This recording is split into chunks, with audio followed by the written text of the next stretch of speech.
ইসলামের নারীর এতটাই অধিকার দেওয়া হয়েছে, পবিত্র কোরআনের ভিতরে এমন কোনো সূরা নাই যেখানে আর রিজাল অথবা সূরাতুর রিজাল অর্থাৎ পুরুষদের নামে একটা সূরা রয়েছে, এরকম কোনো সূরা আপনি কোরআনের ভিতরে পাবেন না। কিন্তু পবিত্র কোরআনের ভিতরে একটা সূরা রয়েছে যে সূরার নাম হচ্ছে নিসা অর্থাৎ নারী সমাজ। সুবহানাল্লাহ। ইসলাম ধর্মের নারীর অধিকার দেওয়ার জন্য আল্লাহ সুবহানাহু ওয়া তাআলা একটা সূরা নাজিল করেছেন, সেটা হচ্ছে সূরাতুন নিসা। আমরা এখন আলোচনা করব ইসলাম ধর্ম গ্রহণের আরও বড় একটা কারণ, সেটা হচ্ছে ইসলামের হচ্ছে জাকাত ব্যবস্থা। আর ইসলামের জাকাত ব্যবস্থা এমনই একটা ব্যবস্থা যা ইসলামে বিশেষ করে মুসলিম সমাজের ভিতরে আর্থিক সংহতি বজায় রাখে। অর্থাৎ ইসলামের জাকাত এবং অন্যান্য ধর্মে দান খরচের মধ্যে কিছু মৌলিক পার্থক্য রয়েছে যা জাকাতকে বিশেষভাবে গুরুত্বপূর্ণ এবং উপকারী করে তোলে। এক নম্বর হচ্ছে বিধানগত বাধ্যবাধকতা। হ্যাঁ, ইসলাম ধর্মে জাকাত একটি আর্থিক বাধ্যবাধকতা যা মুসলিমদের প্রতি বছর নির্দিষ্ট পরিমাণ সম্পদ দান করতে নির্দেশ করে। আমরা জানি যদি আপনার সাপোজ 1 লক্ষ টাকা থাকে আর এটার উপর যদি আপনি পুরো একটা বছর পার করেন, অর্থাৎ নেশা পরিমাণ সম্পদ আপনার রয়েছে 1 লক্ষ হতে পারে অথবা 2 লক্ষ হতে পারে, আর পুরো একটা বছর আপনি এর উপর পার করেছেন, আপনাকে 2.5% হারে জাকাত প্রদান করতে হবে। এটা হচ্ছে ইসলামে একেবারে বাধ্যবাধকতা। অর্থাৎ আমরা জানি রাসূল ইসলামের হাদিস রয়েছে যে ইসলামের 5টি স্তম্ভ রয়েছে, তার ভিতরে জাকাত হচ্ছে বড় একটা স্তম্ভ। যদি কোনো মানুষ জাকাত অস্বীকার করে তাহলে সে ব্যক্তি জাহান্নামী হবে, অর্থাৎ সে কুফরি করে ফেলে সে কাফের হয়ে যাবে। সেই জন্য ইসলামের হচ্ছে জাকাত ব্যবস্থা, এটা ইসলামিক সমাজ গড়তে সব থেকে বড় গুরুত্বপূর্ণ ভূমিকা রাখে। 2 নম্বর পরিমাণ ও হিসাব।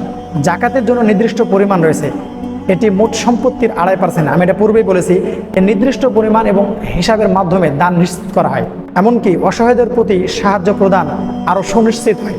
আমরা জানি পৃথিবীতে অনেক মুসলিম, এমনকি অনেক মানুষ রয়েছে যারা অনেক ধনী, আবার একদিকে দেখা যাচ্ছে অনেক মানুষ যারা অনেক অভাব দুঃখী, তাদের জীবনযাপন যাতে বিড়ম্বনার দিকে না চলে যায় সেজন্য ইসলামের রয়েছে জাকাত ব্যবস্থা। সুবহানাল্লাহ। 3 নম্বর জাকাতের যে উপকারিতা, সেটা হচ্ছে বৈষম্য কমানো। জাকাত অর্থনৈতিক বৈষম্য কমানোর উদ্দেশ্যে প্রণীত।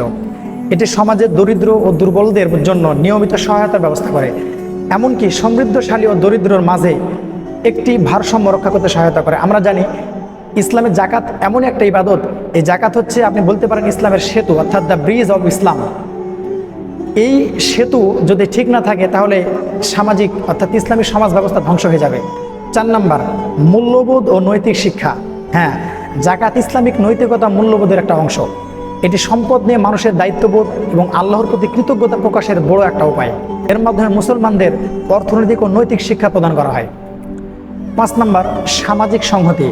জাকাতের মাধ্যমে মুসলিম সম্প্রদায় অভ্যন্তরীণ সংহতি ও সহযোগিতা গড়ে তুলতে পারে। এটি সামাজিক কাঠামোর মধ্যে একটি সুষম ও সহানুভূতিশীল পরিবেশ তৈরি করে, যা সামাজিক সমস্যার সমাধান করতে সাহায্য করে। গোটা পৃথিবীতে ইসলাম ধর্ম গ্রহণের সংখ্যা বাড়ার আরেকটি বড় কারণ হচ্ছে নারীর অধিকার।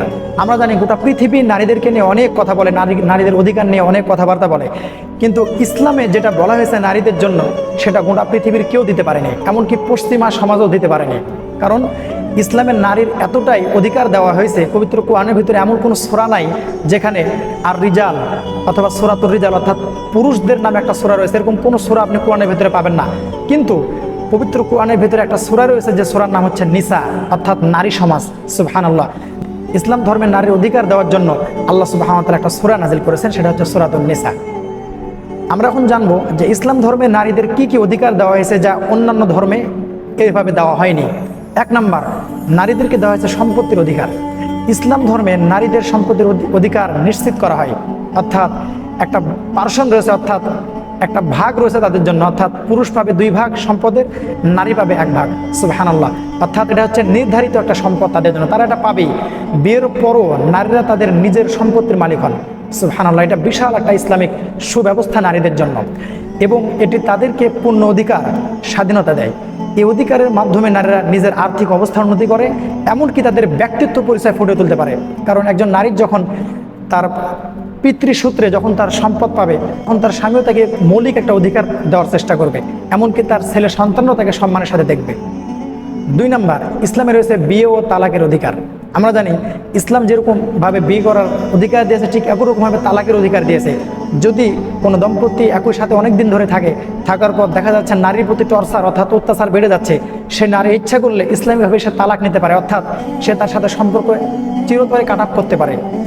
আর এটা করার জন্য তার জন্য নির্দিষ্ট একটা মহারণা রয়েছে, অর্থাৎ ইসলাম যে ব্রাইডাল তাকে দিয়েছে, আল্লাহ সুবহানাহু ওয়া তাআলা বিশাল একটা অধিকার নারীদের জন্য একটা মহারণা দিয়েছে। অর্থাৎ ইসলামে নারীদের বিয়ে এবং তালাকের ক্ষেত্রে নির্দিষ্ট অধিকার রয়েছে। নারীরা নিজের ইচ্ছা অনুযায়ী বিয়ে করতে পারেন, আবার নিজের ইচ্ছা অনুযায়ী বিবাহ বিচ্ছেদ করতে পারেন। এটা হচ্ছে তাদের মৌলিক একটা অধিকার, যা অন্যান্য সমাজে এটা হচ্ছে একেবারে অস্বীকৃত, এমনকি সীমিত। এটি নারীদের স্বাধীনতা সুরক্ষা নিশ্চিত করতে বিশেষভাবে ভূমিকা পালন করে। 3 নাম্বার, নারীর রয়েছে শিক্ষা অধিকার। আমরা জানি রাসূল সাল্লাল্লাহু আলাইহি ওয়াসাল্লামের একটা হাদিস রয়েছে, তিনি বলেছেন প্রত্যেক মুসলিম নর নারীর জন্য ইসলাম শিক্ষা গ্রহণ করা হচ্ছে ফরজ, অর্থাৎ অবলিগেটরি। তাহলে ইসলাম নারীর শিক্ষার অধিকার দিয়েছে। 4 নাম্বার, স্বাস্থ্য ও সুরক্ষা। ইসলামে নারীদের স্বাস্থ্য এবং সুরক্ষার উপর গুরুত্ব দেওয়া হয়েছে। নারীদের জন্য স্বাস্থ্যকর জীবনযাপন, এমনকি তাদের স্বাস্থ্যের প্রতি যত্ন নেওয়ার নির্দেশনা কোরআনের ভিতরে দেওয়া হয়েছে, যা তাদের সুস্থ নিরাপদ জীবনযাপন করতে সাহায্য করে।